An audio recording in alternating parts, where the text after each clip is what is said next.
Hello students, welcome all of you. तो आज हम जो क्वेश्चन डिस्कस करने जा रहे हैं क्वेश्चन वो है ऑपरेशन ऑन रियल फंक्शंस। तो लास्ट क्लास में हमने ये देखा था कि रेंज क्या होती है। अब हम जो टॉपिक डिस्कस करेंगे वो है ऑपरेशन ऑन रियल फंक्शंस। तो ऑपरेशन ऑन रियल फंक्शंस क्या होगा, ठीक। अब यहां पर हम लिखते हैं लेट कंसिडर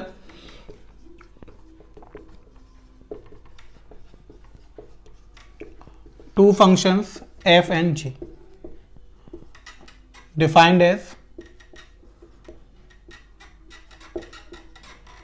f फंक्शन हमने मान लिया d1 से r पर डिफाइन है एंड g फंक्शन हमने मान लिया कि d2 से r पर डिफाइन है।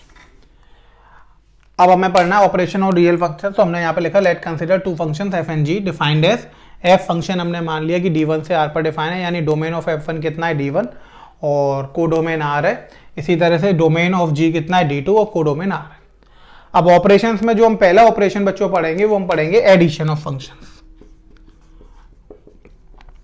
अब एडिशन ऑफ फंक्शंस हम पढ़ रहे हैं।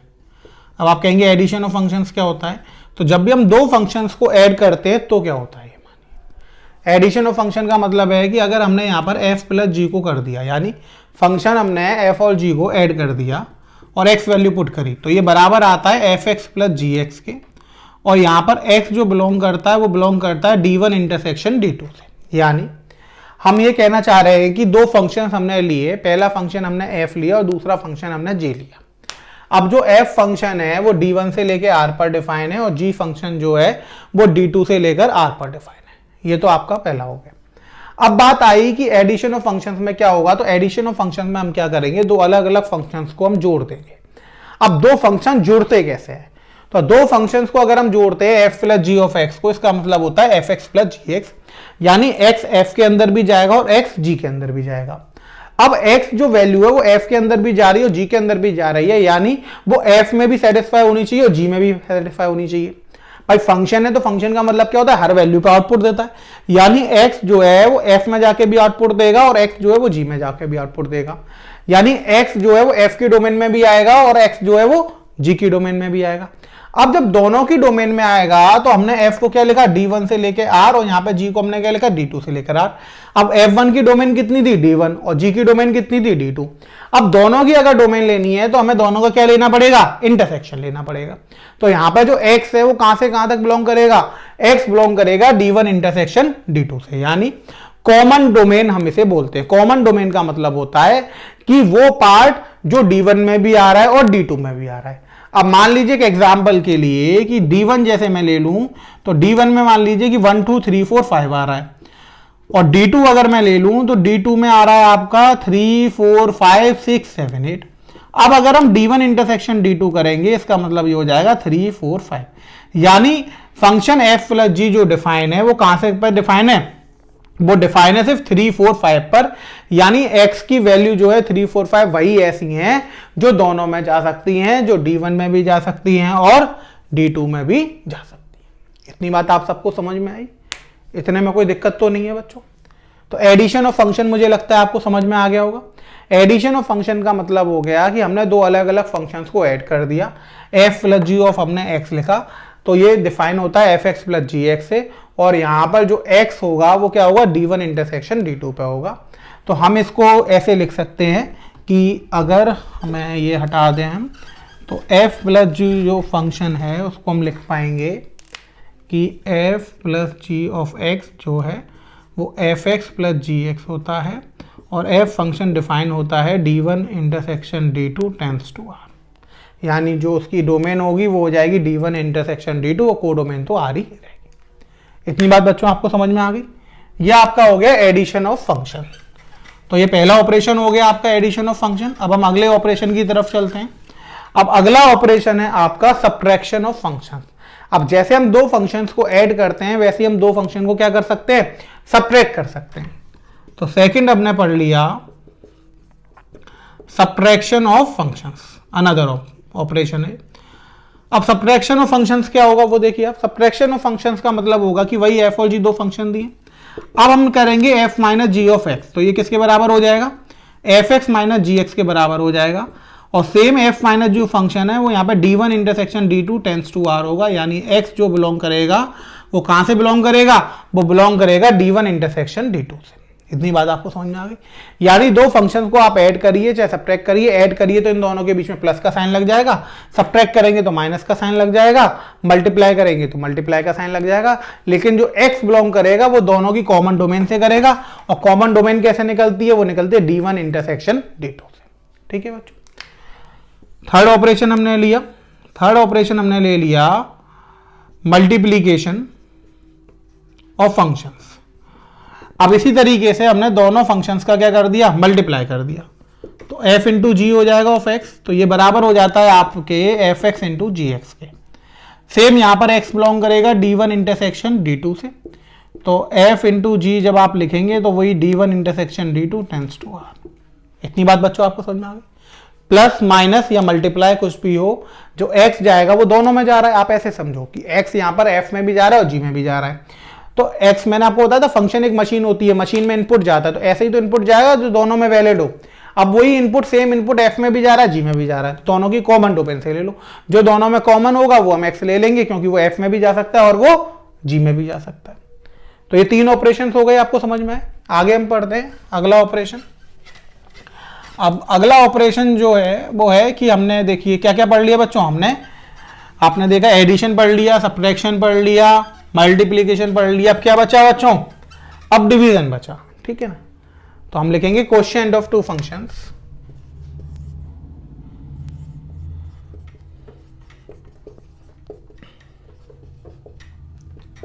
अब देखिए कोशेंट ऑफ टू फंक्शंस क्या होगा। कोशेंट में हम डिवाइड कर देंगे f upon G of X, तो ये हो जाता है आपका F X into G X. अब यहां पे जो x बिलोंग करेगा वो D1 इंटरसेक्शन D2 के से तो करेगा, लेकिन हो सकता है कि उसमें से हमें एक x और हटाना पड़े, जिसके लिए gx 0 होगा। यानी p अपॉन q में कभी भी q क्या नहीं होता, 0 नहीं होता।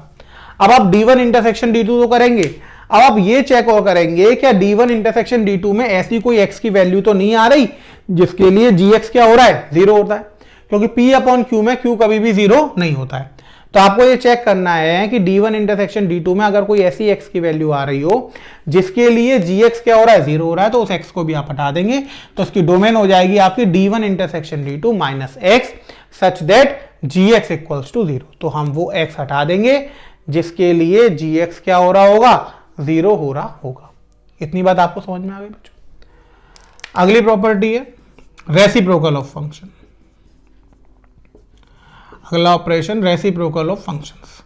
अब रेसिप्रोकल ऑफ फंक्शन में क्या होगा कि हम 1 अपॉन एफ कर दें, तो ये हो जाएगा 1 अपॉन एफ एक्स। अब इसकी डोमेन क्या रहेगी, अब f की डोमेन तो D1 थी, तो आप कहोगे इसकी डोमेन भी D1 रहेगी, लेकिन ये डिनोमिनेटर में आ गया, तो D1 में से हमें वो x हटाना पड़ेगा जिसके लिए fx क्या हो रहा होगा, 0।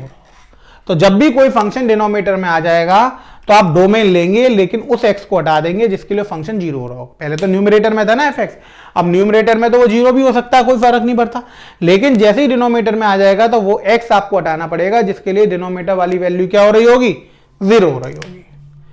ठीक है, लास्ट ऑपरेशन है multiplication of a function by scalar. यानी एक स्केलर क्वांटिटी से अगर हमें फंक्शन को मल्टीप्लाई करना पड़े तो हम कैसे करेंगे। ठीक है बच्चों, अब देखिए स्केलर क्वांटिटी से मल्टीप्लाई करने का मतलब है जैसे अल्फा एफ, हमने एक स्केलर अल्फा ले लिया एफ, उससे हमने एक्स को मल्टीप्लाई कर दिया, तो अल्फा एफ एक्स का मतलब हो जाता है अल्फा इंटू एक्स, और यहां पर जो एक्स बिलोंग करता है वो D1 से ही करेगा। यानी स्केलर क्वांटिटी से मल्टीप्लाई करने पर डोमेन में कोई भी चेंज नहीं आता है। आप जैसे फंक्शन एफ एक्स है उसमें 2 का मल्टीप्लाई कर दें तो उससे उसकी डोमेन पर कोई फर्क नहीं पड़ेगा, 4 का मल्टीप्लाई कर दें तो कोई फर्क नहीं पड़ेगा, -7 का कर दें तो कोई फर्क नहीं पड़ेगा। यानी कांस्टेंट क्वांटिटी से मल्टीप्लाई करने पर फंक्शन की डोमेन में कोई भी इफेक्ट नहीं पड़ता है। इतनी बात आपको समझ में आ गई। तो ये सारे ऑपरेशन हो गए। अब इससे रिलेटेड हम कुछ क्वेश्चन देखते हैं जिससे आपके कॉन्सेप्ट क्लियर होंगे कि ऑपरेशन ऑन रियल फंक्शन से कैसे क्वेश्चन अराइज होते हैं एग्जाम में, और हम कॉमन डोमेन वगैरह ये कैसे फाइंड करते हैं। तो मैंने इसका एक एग्जांपल तो आपको बता ही दिया था। ये ऑपरेशंस आपको सारे अच्छे से समझ में आ ही गए होंगे। ठीक है, तो हम इससे रिलेटेड कुछ क्वेश्चंस देखते हैं जिससे आपको इजी लगेगा ये टॉपिक और आपको समझ में आएगा कि पेपर में इससे कैसे क्वेश्चन अराइज होते हैं। देखिए, अब हमने क्वेश्चन लिया एक, find sum and difference of identity function and modulus function. अब देखिए हमारे पास क्वेश्चन आया बच्चों, find sum and difference of identity function and modulus function. दो फंक्शन हमें लेने हैं, पहला फंक्शन हमें लेना है आइडेंटिटी फंक्शन और दूसरा हमें क्या लेना है, मॉडुलस फंक्शन। ये दोनों ही फंक्शन आप ग्राफ ऑफ फंक्शन में पढ़ चुके हो। अब उन दोनों का हमें सम करना है और उन दोनों का हमें सब्ट्रैक्शन करना है, ठीक है। तो सॉल्यूशन में हम सबसे पहले लिखेंगे, हमने आइडेंटिटी फंक्शन को एफ फंक्शन मान लिया और मॉडुलस फंक्शन को हमने जी मान लिया, ठीक है बच्चों। तो हमने आइडेंटिटी फंक्शन को हमने एफ एक्स मान लिया, तो एफ एक्स इक्वल्स टू कितना हो जाएगा, एक्स, क्योंकि आइडेंटिटी फंक्शन में क्या था, वाई इक्वल टू एक्स। अब यहाँ पे फंक्शन की डोमेन क्या थी, रियल थी, और रेंज भी क्या थी, रियल, यानी कोडोमेन भी रियल थी और रेंज भी रियल थी। अब दूसरा हमें क्या मानना है, मॉडुलस फंक्शन। मॉडुलस फंक्शन आप देखोगे तो जी एक्स हो गया, इसको हमने मॉड एक्स मान लिया, इसकी डोमेन रियल थी और रेंज आपकी क्या थी, रेंज भी आपकी रियल पॉजिटिव थी, लेकिन यहां पे तो हमें कोडोमेन लिखनी है, तो कोडोमेन हम क्या लिख सकते हैं, आर। अब आपने दो फंक्शंस हमने जो दिए थे वो हमने मान लिए कि पहला हमें आइडेंटिटी फंक्शन दिया था, आइडेंटिटी फंक्शन को हमने एफ एक्स मान लिया, F X equals to X, क्योंकि वाई इक्वल टू एक्स होता था। अब हमें पता है आइडेंटिटी फंक्शन में डोमेन और कोडोमेन रियल होती है, तो यहाँ पर एफ फंक्शन में हमने डोमेन भी रियल मान ली, कोडोमेन भी रियल मान ली। सेकंड हमने मॉडुलस फंक्शन लिया, मॉडुलस फंक्शन में g x equals to mod x हो गया। अब मॉड एक्स में हमें पता है कि डोमेन जो होती है वो रियल होती है, ठीक है, तो रियल मान लिया, कोडोमेन को हमने हाल लिख लिया। अब हमें इन दोनों फंक्शंस को क्या करना है, ऐड करना है और सब्ट्रैक्ट करना है। अब आप यहां पर देखोगे कि पहले वाले फंक्शन की जो डोमेन है वो आर है और दूसरे वाले फंक्शन की डोमेन भी क्या, आर, यानी दोनों की जो डोमेन है वो कितनी है, रियल है। अब अगर आप दोनों का इंटरसेक्शन लोगे तो भी क्या आएगा, रियल आएगा, यानी ये दोनों फंक्शन ऐड भी हो सकते हैं और सब्ट्रैक्ट भी हो सकते हैं। तो आप यहां पे लिखोगे here domain of F equals to D1, ये कितनी हो गई, R, and domain of G, ये भी D2 हो गई और ये आर हो गई। सो D1 इंटरसेक्शन D2 कितना हो गया, आर हो गया, यानी f प्लस जी की जो डोमेन हो गई वो भी आर हो गई और f माइनस जी की डोमेन भी क्या हो गई, आर। अब आपने करना क्या है, आपने सबसे पहले करा एडिशन। क्या करा, एडिशन। एडिशन में आप क्या लिखेंगे, एडिशन में आप लिखेंगे f plus G of x, तो ये फंक्शन r से r पर डिफाइन होगा। अब f plus G of x को अगर आप लिखेंगे तो क्या आ जाएगा, F X plus G X आ जाएगा। एफ एक्स की वैल्यू कितनी थी, x, और जी एक्स की वैल्यू कितनी थी, मॉड x। अब मॉड आ रहा है तो आप इसको आगे बांट सकते हो। आपने इसको दो पार्ट्स में बांट दिए, एक तो x पॉजिटिव और एक x नेगेटिव। x पॉजिटिव के लिए मॉड x किसकी तरह खुलेगा, ये मैंने आपको ग्राफ में बताया था, प्लस की तरह खुलेगा, और x नेगेटिव में किसकी तरह खुलेगा, माइनस x की तरह। तो ये हो गया 2x, x greater than equal to 0 पर, और ये हो गया 0, x लेस देन 0 पर। तो ये आपके पास वैल्यू आ गई f plus G of x की, यानी एडिशन की, कि एडिशन वाला जो फंक्शन है वो डिफाइन है रियल से रियल पर। और अगर आप उसकी इक्वेशन लिखना चाहेंगे तो f प्लस जी कितना हो जाएगा, 2x हो जाएगा अगर x पॉजिटिव है, और x नेगेटिव है तो उस पर कितना हो जाएगा, 0 हो जाएगा। इतनी बात आपको समझ में आ गई।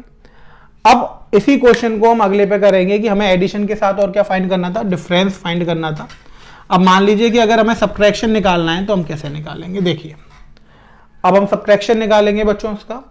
तो हमने लिख लिया डिफरेंस, कॉमन डोमेन तो हम निकाल ही चुके हैं, तो f minus G of X कहां से कहां पर डिफाइन है, r से r पर। अब f minus G of X को आप क्या लिखेंगे, आप इसको लिखेंगे F X minus G X, यानी x माइनस मॉड x। फिर से दो पार्ट्स में ब्रेक कर देंगे, एक x पॉजिटिव ले लेंगे और एक x नेगेटिव। जब x पॉजिटिव लेंगे तो पॉजिटिव की तरह खुलेगा, नेगेटिव लेंगे तो नेगेटिव की तरह। x माइनस एक्स 0 हो गया x पॉजिटिव पे, और नेगेटिव लेंगे तो माइनस माइनस प्लस हो जाएगा, तो ये कितना आ गया, 2x आ गया। यानी ये आपका हो गया f minus G of x.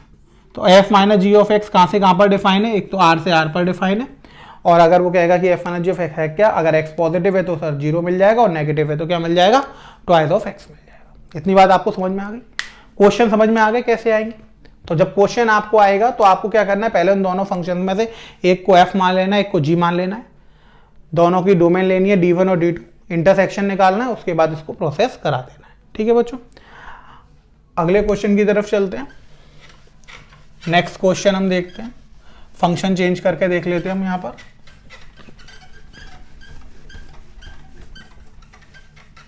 अब हम क्या करते हैं, हम लिखते हैं find sum and difference of identity function and modulus की जगह हम ले लेते हैं रेसिप्रोकल फंक्शन। क्या ले लेते हैं बच्चों? Reciprocal function. अब हम कैसे सॉल्व करेंगे देखिए।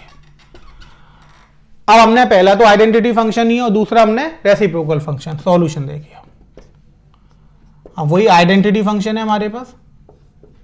आइडेंटिटी फंक्शन को हमने क्या मान लिया? एफ एक्स मान लिया। F X equals to X. Define कहां से कहां पर होगा? एफ फंक्शन आर से आर पर होगा। अब हमने दूसरा लिया रेसिप्रोकल फंक्शन।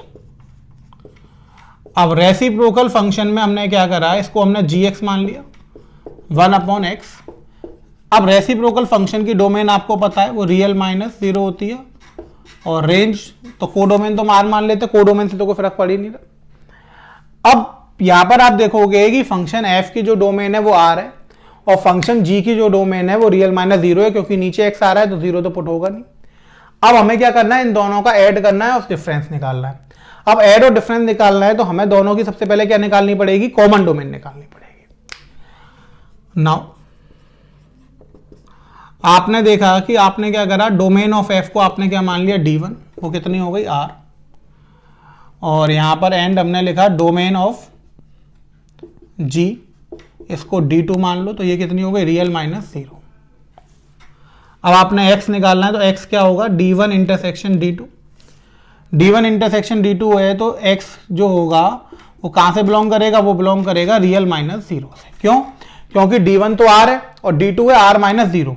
अब दोनों का इंटरसेक्शन लोगे तो पहला वाला कह रहा है कि कोई भी वैल्यू ले लो, दूसरा वाला कह रहा है कि 0 को छोड़ के कोई भी वैल्यू ले लो, तो हमें दोनों की बात माननी है। अब पहले वाले की तो कंडीशन है नहीं, वो तो कह रहा है कोई भी वैल्यू ले लो, दूसरा वाला कह रहा है 0 मत लो बस, तो 0 नहीं लिया, तो क्या हो गया? रियल माइनस 0 हो गया। अब हमें क्या करना है? एडिशन। अब एडिशन करना है तो f plus G of X लिखोगे आप, तो ये डिफाइन होगा real minus 0 tends to R पर। अब आपने f plus G of X निकालना है तो आप क्या लिखने वाले हो? F X plus G X. तो ये कितना हो जाएगा? x plus 1/x। इसमें मॉड तो लगा नहीं, आगे तो आप सॉल्व करेंगे नहीं, इसे आप ज्यादा से ज्यादा ऐसे लिख सकते हैं x² प्लस 1/x। तो ये आपके पास आ गया f प्लस जी एक्स। अब इसी तरीके से आपको डिफरेंस निकालना है।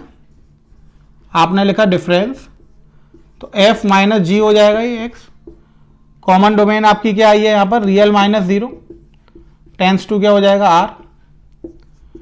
f minus G of X, F X minus G X, X minus 1/x, x² minus 1/x लिख सकते हैं आप ज्यादा से ज्यादा से, f minus G of X. ये आपके पास फंक्शन। आगे बच्चों समझ में? यानी सबसे पहले जो फंक्शन है, एक को f मान लो, एक को g मान लो, D1 और D2 निकाल लो और फिर उनका इंटरसेक्शन लेके कॉमन डोमेन निकाल लो। जब कॉमन डोमेन आपके पास आ गई तो उसके बाद तो आपको सिर्फ क्या करना है? अलजेब्रा लगाना है, F X plus G x करना है और F X minus G x करना है। तो इसमें मुझे नहीं लगता कि आपको कोई डिफिकल्टी होगी। इतनी बात आपको समझ में आ गई। अगले क्वेश्चन की तरफ चलते हैं बच्चों। अब हमने यहां पर निकाला सम और डिफरेंस, ठीक है। अब एक क्वेश्चन हम लेते हैं, उसमें हम प्रोडक्ट निकालते हैं दो फंक्शंस का। अब देखिए आप, हम दो फंक्शंस का प्रोडक्ट कैसे निकालेंगे।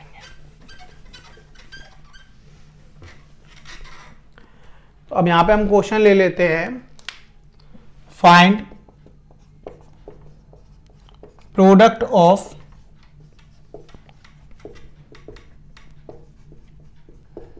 Identity function and reciprocal function. अब हम यहां पे क्या कर रहे हैं? आइडेंटिटी फंक्शन और रेसिप्रोकल फंक्शन का क्या निकाल रहे हैं? प्रोडक्ट निकाल रहे हैं। अभी लास्ट क्वेश्चन में हमने इसका एडिशन और सब्ट्रैक्शन निकाला था, प्रोडक्ट निकाल रहे हैं। देखिए आप सॉल्यूशन। तो सबसे पहले वही आइडेंटिटी फंक्शन है हमारे पास। आइडेंटिटी फंक्शन को आपने एफ एक्स मान लिया, F X equals to X हो गया, और एफ फंक्शन जो है यहाँ पर आर से आर पर डिफाइन होगा। अब दूसरा है आपके पास रेसिप्रोकल फंक्शन। रेसिप्रोकल फंक्शन को आपने जी एक्स मान लिया 1/x।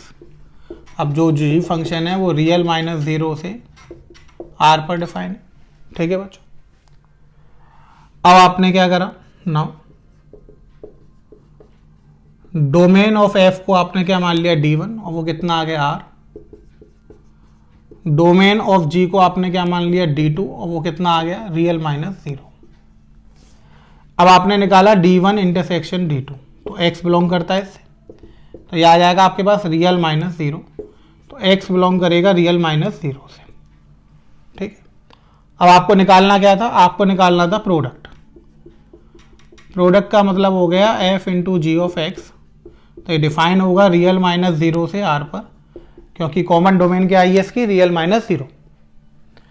अब f into G of X को आप क्या लिखेंगे, F X into G X, X into 1/x, तो ये कितना आ गया 1 निकल कर आ गया। तो F of G of X की वैल्यू कितनी आ गई 1, और डोमेन क्या आ गई रियल माइनस 0, और कोडोमेन क्या आ गई r। इतनी बात आपको समझ में आ गई बच्चों, इसमें कोई दिक्कत तो नहीं है, क्लियर हो गया आपको ये कैसे हम सॉल्व कर रहे हैं, ये सारी चीजें आपको समझ में आ गई। यहाँ पे ऐसा मत देखिएगा आपकी एफ और जी आपका कितना आ गया 1 आ गया, सर आप तो कह रहे हो कि 0 हटा दो, इसमें तो वैलिड पुट हो सकता है ना। एफ और जी अगर हमारे पास ये आया है तो वो अलग अलग एफ और जी में भी तो वैलिड होना चाहिए। ये तो तब आया जब हमने क्या करा, सॉल्व कर लिया उन्हें। लेकिन अगर हम सिर्फ जी में पुट कर देंगे तो जी में तो 0 वैलिड ही नहीं है, जब जी में 0 वैलिड ही नहीं है तो एफ इंटू जी कैसे हो जाएगा, उन दो मशीन का मल्टीप्लाई हो ही नहीं पाएगा। तो आपको ये ध्यान रखना है कि जब भी आप क्वेश्चन सॉल्व करेंगे तो क्वेश्चन सॉल्व करने के बाद आपको D1 इंटरसेक्शन D2 नहीं निकालना है, आपको स्टार्टिंग में ही निकालना है। जब आप फंक्शन दिए होंगे तो D1 और D2 निकाल लेंगे और फिर उसका D1 इंटरसेक्शन D2 करके आप कॉमन डोमेन निकाल लेंगे, उसके बाद आप दिए गए क्वेश्चन को सॉल्व करेंगे। ठीक है बच्चों, इतनी बात समझ में आ गई। अगला क्वेश्चन देखते हैं हम। ये तो आपका हो गया कि अगर एडिशन सब्ट्रैक्शन ये सब आ रहे हैं तो आप कैसे निकालेंगे, मतलब दो फंक्शंस आपको दिए तो उनके एडिशन निकालने हैं, आपको सब्ट्रैक्शन निकालने हैं, मल्टीप्लिकेशन निकालने हैं, तो उसको आप कैसे सॉल्व करेंगे ये आपको सारी चीजें पता लग गई। ठीक है, अब एक है कि अगर हमें फंक्शन ऐसे ना देकर हमें रेशनलाइज या पॉलिनोमियल फंक्शन दे रखे हैं तो हम इन्हें कैसे सॉल्व करेंगे। ठीक है, तो वो देखिए, अब हम एक क्वेश्चन लेते हैं। हमें एफ एक्स मान लीजिए, इफ हमें दिया F and G are two real functions defined as F X हमें दिया है 1/x+4 एंड जी एक्स हमें दे दिया आपका x+4 का होल क्यूब। ठीक है बच्चों, अब उसने कहा कि फाइंड करो आप। अब क्या क्या फाइंड करवा रहा है, पहला कह रहा है कि f+g, दूसरा कह रहा है f-g, तीसरा कह रहा है f इंटू जी, चौथा कह रहा है f/g, फिफ्थ कह रहा है 2f और सिक्स कह रहा है 1/f। ये सारी चीजें वो हमसे फाइंड करवा रहा है। यानी एक ही क्वेश्चन में मैंने आपने सारे ऑपरेशन लिख दिए, एक क्वेश्चन आपको आ जाएगा तो सारे तरीके के ऑपरेशन आपको समझ में आ जाएंगे। तो यहाँ पे वो हमसे कह रहा है कि एफ और जी तो रियल फंक्शन है। रियल फंक्शन वाली बात समझ के हमें आ रही है कि पहले के वाले का जो डोमेन होगी वो रियल का सबसेट होगी और दूसरे वाले की भी रियल का सबसेट होगी। अब हमें ये सारी चीजें करनी है। अब अगर हमें ये फाइंड करना है तो सबसे पहले हमें क्या निकालना पड़ेगा, डोमेन और कोडोमेन निकालनी पड़ेगी, यही तो करना पड़ेगा। देखिए बच्चों, सॉल्यूशन सबसे पहले हमें दिया हुआ है एफ एक्स, हमें दिया 1/x+4। अब आपको पता है कि 1/x+4 है तो x+4 नॉट इक्वल टू 0, यानी x नॉट इक्वल्स टू -4, यही तो आ जाएगा। तो यहां से आपके पास आ गया कि जो डोमेन ऑफ f है वो रियल माइनस क्या हो गई, -4। इसमें कोई दिक्कत तो नहीं है बच्चों। अब आप आगे देखोगे gx, तो gx आपको कितना दिया, x+4 का होल क्यूब। तो g अगर आप डोमेन इसकी देखोगे तो डोमेन ऑफ g कितना आ जाएगा, r आ जाएगा, क्योंकि पॉलिनोमियल फंक्शन है तो ऐसा कोई x है ही नहीं जो हम पुट नहीं कर सकते, सारे के सारे x हम इसमें पुट कर सकते हैं, कोई आंसर मिलेगा ही मिलेगा। तो इसकी डोमेन क्या आ गई, r आ गई। इतनी बात आपको समझ में आ गई। अब डोमेन ऑफ f को हमने d1 मान लिया और डोमेन ऑफ g को हमने क्या मान लिया, d2। अब हमने निकाला d1 इंटरसेक्शन d2। अब d1 क्या था, रियल -4। ये कह रहा था कि सारे रियल नंबर ले लो -4 को छोड़ के, और ये क्या कह रहा था कि कोई भी नंबर ले लो, रियल कुछ भी ले लो। दोनों का इंटरसेक्शन करेंगे तो -4 हट जाएगा, ये हो जाएगा रियल -4। यानी अब जो x है वो कहां से बिलोंग करेगा, वो बिलोंग करेगा r -4 से। इतनी बात आपको समझ में आ गई। तो जो फंक्शन दिए हुए थे एफ और जी, वहां से हमने क्या करा, डोमेन निकाली एफ और जी दोनों की, और दोनों का इंटरसेक्शन ले लिया। तो वहां से हमें समझ में आ गया कि x बिलोंग कहां पे करेगा, रियल -4 से। अब एक एक करके हम पार्ट निकालते हैं। देखिए पहला part F plus G of X, तो ये फंक्शन सबसे पहले हम लिखते हैं, डिफाइन कहां से होगा, वो होगा रियल माइनस -4 से लेके आर पर।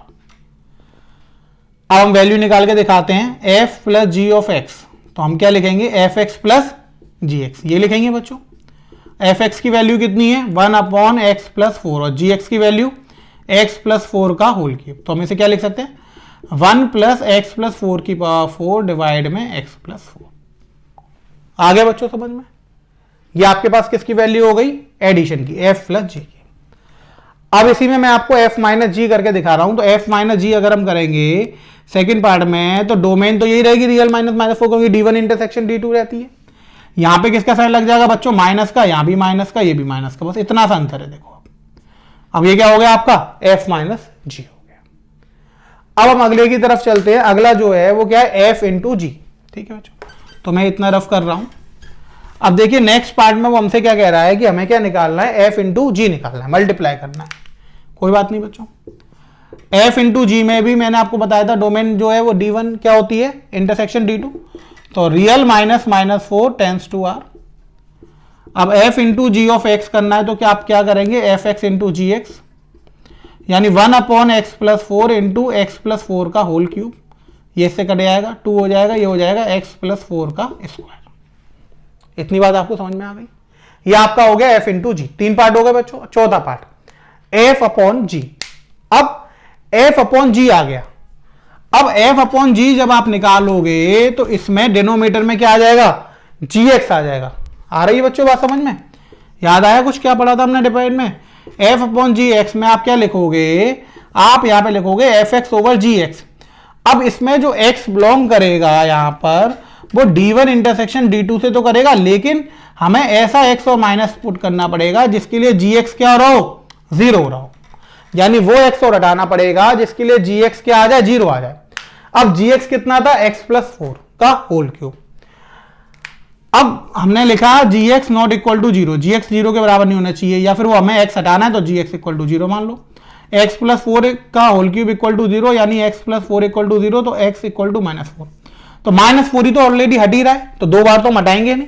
-4 हमारे पास यहाँ पे पहले से ही हट रहा है, और -4 ही वो हटाने के लिए कह रहा है कि -4 पे 0 आएगा, तो -4 तो हम पहले से ही हटा ही रहे, तो वो x ऑलरेडी हट ही रहा है, तो उसे दोबारा हटाने की जरूरत तो है नहीं बच्चों। तो यहां पर अगर आप इसकी डोमेन देखेंगे तो f over G of X की जो डोमेन आएगी वो आपकी आ जाएगी रियल -4 टेंस टू r, क्योंकि -4 ऑलरेडी हट ही रहा है। अब आपने f over G of X निकाला, तो ये आपका हो गया F X over G X, यही हो गया बच्चों। अब एफ एक्स की वैल्यू कितनी थी, 1/x+4, और नीचे कितना आ गया, x+4 का होल क्यूब, तो ये हो गया 1/x+4 की होल पावर 4। इतनी बात आपको समझ में आ गई बच्चों, इसमें कोई दिक्कत तो नहीं है। ये आपका हो गया, क्या हो गया, ये आपका f अपॉन जी। अगले पार्ट की तरफ चलते हैं। अगला पार्ट हमसे कह रहा है 2 इंटू एफ। अब 2 इंटू एफ है तो स्केलर मल्टीप्लाई हो रहा है। स्केलर मल्टीप्लाई में मैंने आपको बताया था डोमेन में कोई भी चेंज करने की जरूरत नहीं है। अब देखो फिफ्थ में 2f हमें निकालना, तो ट्वाइस ऑफ एफ एक्स हो जाएगा। अब इसमें कोई भी फर्क नहीं पड़ेगा, इसको 2fx लिख सकते हो। अब यहां पे जो डोमेन रहेगी वो किससे बिलोंग करेगी, डोमेन ऑफ f से बिलोंग करेगी। डोमेन ऑफ f कितना था, रियल -4, तो आप यहां पे लिख दोगे x बिलोंग्स टू रियल -4, ये डोमेन हो गई। 2 इंटू 1/x+4 हो जाएगा, ये हो जाएगा 2/x+4। इतनी बात आपको समझ में आ गई। ये आपका फिफ्थ पार्ट हो गया। अब लास्ट पार्ट है वो है 1/f। अब 1/f जब आप बच्चों निकालोगे तो देखो आप यहीं पे, तो 1/f ऑफ x में आपको क्या लिखना पड़ेगा, 1/fx, यानी वो x हटाना पड़ेगा जिसके लिए fx 0 हो रहा हो, वो x हटाना पड़ेगा जिसके लिए fx क्या हो रहा हो, 0 हो रहा हो। अब fx तो कभी 0 होगा ही नहीं, क्यों, क्योंकि यहां पर हमारे पास 1/x+4 है। अब ऊपर 1 है तो ऊपर तो कभी 0 आएगा ही नहीं, नीचे कभी हम 0 ला नहीं सकते क्योंकि -4 हमने ऑलरेडी हटा ही रखा है। तो x कभी भी क्या नहीं हो सकता, fx 0 नहीं हो सकता। अब 0 नहीं हो सकता तो कोई दिक्कत नहीं है, तो ये हो जाएगा 1/1/x+4। अब x+4 ऊपर चला जाएगा तो x+4 आ जाएगा। अब आपसे कहेगा कि कोई इसकी डोमेन बताओ, तो डोमेन आप क्या लिख दोगे, x belongs to real minus. इतनी बात आपको समझ में आ गई। तो ये सारे पार्ट आपको यहां से समझ में आ गए, इससे ज्यादा तो होते ही नहीं है बच्चों। तो मैंने आपको हर एक तरीके का एक एक एग्जांपल बता दिया है, जिससे आपको पेपर में कोई भी दिक्कत नहीं आएगी। अगर आप अपने एक्सरसाइज बुक के क्वेश्चन सॉल्व करेंगे तो इससे अलग कुछ भी नहीं पूछा जाएगा। जितने भी टाइप के क्वेश्चंस आते हैं वो सब हमने यहाँ पे डिस्कस कर लिए रियल फंक्शंस को लेकर, कि एडिशन, सब्ट्रैक्शन, और हमने प्रोडक्ट, मल्टीप्लाई, और इसके बाद हमने स्केलर मल्टीप्लिकेशन, रेसिप्रोकल, तो सारी चीजें हमने यहाँ पर देख ली। तो ये आपके सारे टाइप के क्वेश्चंस हो गए हैं जितने जनरली पेपर में पूछे जाते हैं। ठीक है, अब मैं आपको एक और क्वेश्चन करा रहा हूं जो कॉम्पिटिशन पॉइंट ऑफ व्यू से बहुत इंपॉर्टेंट है। ठीक, वैसे तो हमने सारे टाइप्स के क्वेश्चन कर लिए हैं, फिर भी एक क्वेश्चन मैं और करा दे रहा हूं जिससे आपको और क्लियरिटी मिलेगी थोड़ी सी, और वो क्वेश्चन जो है वो कॉम्पिटिशन पॉइंट ऑफ व्यू से भी इंपॉर्टेंट है। क्वेश्चन है हमारे पास, if f is real function find domain and range, और यहां पे हमें एफ एक्स दे रखा है 1/√, में x minus greatest integer of x. अब देखो, अब क्वेश्चन में हमें दे रखा है कि एफ एक्स जो फंक्शन है वो कैसे डिफाइन है। एफ एक्स फंक्शन डिफाइन है आपके पास एफ एक्स इक्वल्स टू 1/√, के अंदर x minus greatest integer of x. अब वो ये कह रहा है कि आप ये बताओ कि ये जो फंक्शन है उसको रियल है या नहीं है। तो रियल तो है ही। रियल क्यों है? क्योंकि आप x की वैल्यू पुट करोगे, रूट के अंदर आएगा तो पॉजिटिव ही आंसर आएगा, और x में आप पॉजिटिव ही पुट कर सकते हैं। अब वो कह रहा है कि इसकी डोमेन और रेंज बताइए। ठीक है सर, अब डोमेन और रेंज बतानी है तो डोमेन में मैंने आपको बताया था कि रूट है। अब रूट डिनोमिनेटर में आ रहा है, यानी ये पॉजिटिव आना चाहिए वैल्यू, और पॉजिटिव के साथ साथ ये क्या आना चाहिए, 0 के इक्वल नहीं आना चाहिए। अब हमने लिख दिया कि x minus greatest integer of x not equal to 0 and x minus greatest integer of x greater than 0, यही हो जाएगा। अब मैंने जब आपको ये पढ़ाया था फ्रैक्शनल पार्ट फंक्शन में, कि मैंने आपको पढ़ाया था कि एक फ्रैक्शनल पार्ट फंक्शन होता है, फ्रैक्शनल पार्ट फंक्शन में x minus greatest integer fractional part of x के इक्वल होता है। ये मैंने आपको जब फंक्शंस ग्राफ मैंने आपको पढ़ाए थे तो उसमें एक फ्रैक्शनल पार्ट फंक्शन पढ़ाया था, वहां पे हमने लिखा था कि फ्रैक्शनल पार्ट फंक्शन में x minus greatest integer of x होता है। और वैसे भी आप समझेंगे तो ग्रेटेस्ट इंटीजर का मतलब होता है फ्लोर वैल्यू। तो x जो होता है वो हमेशा क्या होता है, ग्रेटेस्ट इंटीजर ऑफ x से बड़ा होता है। तो यहां पर हम लिखेंगे कि x जो है वो किससे बड़ा होना चाहिए, ग्रेटेस्ट इंटीजर ऑफ x से बड़ा होना चाहिए। अब 0 के बराबर नहीं होना चाहिए। अब x minus greatest integer of x, x not equal to greatest integer. अब ये दोनों बराबर कब होते हैं, at x belongs to z, और बड़ा कब होता है, जब ये z से बिलोंग नहीं करता है। यही तो होता है, यानी z वाले सारे हमें हटाने पड़ेंगे। वैसे भी आपको पता है जो फ्रैक्शनल पार्ट ऑफ x की रेंज होती है वो क्या होती है, वो होती है आपकी 0 से लेकर 1, यानी 0 मिलता है, 1 तो कभी मिलता ही नहीं है। अब आपने वो हटाना है जिसके लिए फ्रैक्शनल पार्ट ऑफ x क्या देता है, 0 देता है। तो फ्रैक्शनल पार्ट ऑफ x जो है वो 0 कब देता है, इंटीजर्स पे देता है। तो इसको आप ऐसे भी लिख सकते हो कि x minus greatest integer of x equals to fractional part of x। अब आपको लिखना है fractional part of x not equal to 0, that is x not equals to या नॉट बिलोंग्स टू z। तो यहां से इसकी हमारे पास डोमेन निकल कर आ जाएगी फंक्शन की। तो डोमेन ऑफ f हो जाएगी रियल माइनस z, यानी सारे रियल नंबर ले लो और उसमें से सिर्फ क्या हटा दो, इंटीजर हटा दो। इतनी बात आपकी समझ में आ गई। अब हमें क्या निकालना है, इसकी रेंज निकालनी है। अब जैसा मैंने आपको बताया कि x minus greatest integer of x जो होता है वो फ्रैक्शनल पार्ट फंक्शन होता है। तो x minus greatest integer of x को आप क्या लिख सकते हैं, फ्रैक्शनल पार्ट ऑफ x। अब जो फ्रैक्शनल पार्ट ऑफ x की वैल्यू है वो 0 से बड़ी होगी और 1 से छोटी होगी यहां पर, क्योंकि 0 तो ले नहीं सकते, हमने रियल माइनस z कर दिया। अब फ्रैक्शनल पार्ट ऑफ x की वैल्यू 0 से बड़ी आएगी, 1 से छोटी आएगी। अब आपको ये पता होगा कि 1 से छोटी वैल्यू का जब हम रूट निकालते हैं तो वो और छोटा हो जाता है, यही तो होगा। जैसे हमने क्या करा कि बड़ा हो जाएगा, 1 से छोटी वैल्यू का हम रूट निकालेंगे तो बड़ा आएगा, लेकिन वो 0 से 1 के बीच में ही आएगा। अब अगर आप इसमें देखेंगे तो x minus greatest integer of x की वैल्यू कहां से कहां तक वेरी करेगी, 0 से लेके 1। अब उसके रूट की आप अगर वैल्यू देखेंगे तो भी वो कहां से कहां तक वेरी करेगी, 0 से 1, उसी के बीच में तो आएगी। अब 0 से 1 के बीच में डिनोमिनेटर में वैल्यू आ रही है, तो नीचे अगर पॉइंट की वैल्यू आ रही है तो ऊपर वो किससे बड़ी हो जाएगी, 1 से बड़ी हो जाएगी। जैसे आपने लिखा 1/0.01 तो ये 100 के इक्वल ही तो आएगा। आपने लिखा 1/0.25, ये 2 जीरो हटाओगे तो 4 के इक्वल ही तो आएगा। यानी नीचे अगर पॉइंट की वैल्यू आएगी तो पॉइंट हटाओगे तो ऊपर जीरो बढ़ जाएगा। जब ऊपर जीरो बढ़ जाएगा तो इसका मतलब है कि ऊपर जो वैल्यू आएगी वो 1 से कैसी आएगी, बड़ी आएगी। अब 1 से बड़ी वैल्यू आएगी तो आप यहां पे क्या लिखोगे कि 1/√में x minus greatest integer of x 1 से बड़ी वैल्यू देगा और किससे छोटी दे देगा, इनफिनिटी से छोटी देगा। यानी ये पॉइंट्स में जितनी वैल्यू छोटी होती जाएगी उतनी बड़ी होती जाएगी। देखिए 1/0.0001 तो ये कितना हो जाएगा 1,000। यानी जितने जीरो हटाएंगे हम, जैसे 4 पॉइंट थे तो ऊपर कितने जीरो लग जाएंगे, 4 जीरो लग जाएंगे। तो नीचे जितनी वैल्यू छोटी होती जाएगी ऊपर उतनी बड़ी होती जाएगी। अब 0 से 1 तक सारी वैल्यू पॉइंट्स में ही आएंगी तो ऊपर जो वैल्यू है 1 से लेकर हमेशा बड़ी मिलेगी। तो 1 से इन्फिनिटी जाएगी, नीचे 1 कभी भी आएगा नहीं तो ऊपर 1 कभी भी मिलेगा ही नहीं। तो इसकी जो रेंज हो गई आपकी फंक्शन एफ की, वो क्या हो गई आपके पास, वो रेंज हो गई 1 से लेकर इन्फिनिटी। ना तो 1 इंक्लूड होगा और इन्फिनिटी तो कभी इंक्लूड होता ही नहीं है। इतनी बात समझ में आई बच्चों। दोबारा समझ लो, एफ एक फंक्शन था, ठीक है, और फंक्शन डिफाइंड कैसे था, एफ एक्स इक्वल्स टू 1/रूट के अंदर x minus greatest integer of x. अब आपको पता है x minus greatest integer of x fractional part of x होता है। फ्रैक्शनल पार्ट ऑफ एक्स की जो वैल्यू होती है वो 0 से लेके 1 के बीच में होती है, जिसमें 0 इंक्लूड होता है। अब 0 इंक्लूड होता है तो 0 से 1 तक कुछ भी मिल जाए, बस 0 नहीं मिलना चाहिए। यानी वो एक्स हटाने हैं जिसके लिए 0 दे दे। अब ये 0 देता है इंटीजर पे, तो हमने रियल में से क्या हटा दिया, इंटीजर, तो वो डोमेन हो गई। अब हमें रेंज निकालनी है। अब हमें पता है कि 0 से बड़ी वैल्यू मिलेगी, 1 से छोटी मिलेगी इसकी, ठीक है। यानी इसकी वैल्यू हो गई, रूट लिया, 0 से 1 तक की किसी वैल्यू का रूट लेंगे तो वो 0 से 1 के बीच में ही आएगा। आप लेके देख लीजिएगा किसी का भी, जैसे 1/2 का लिया तो 1/√2 आएगा, 1/4 का लिया तो 1/2 आएगा, 1/16 का लिया तो 1/4 आएगा, ठीक है। यानी वो आएगा 0 से 1 के बीच में। अब 0 से 1 के बीच में जब आप उसे रेसिप्रोकल करोगे तो 0 का रेसिप्रोकल 1/0 इनफाइनाइट हो जाएगा, 1/1 का 1 हो जाएगा। रेसिप्रोकल में साइन चेंज हो जाते हैं। आप ऐसे समझ सकते हैं जैसे मैंने यहाँ पे समझाया कि नीचे अगर पॉइंट्स में वैल्यू आएगी तो ऊपर 1 से बड़ी वैल्यू आएगी। तो रेंज क्या होगी इसकी, 1 से लेकर इन्फिनिटी।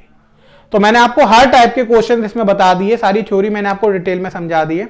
तो जितना भी फंक्शंस में हमारे पास रिलेट टू हम फंक्शन से जितनी भी थ्योरी होती है वो मैंने आपको सारी क्लियर करा दी है, सब डिटेल में बता दिया है।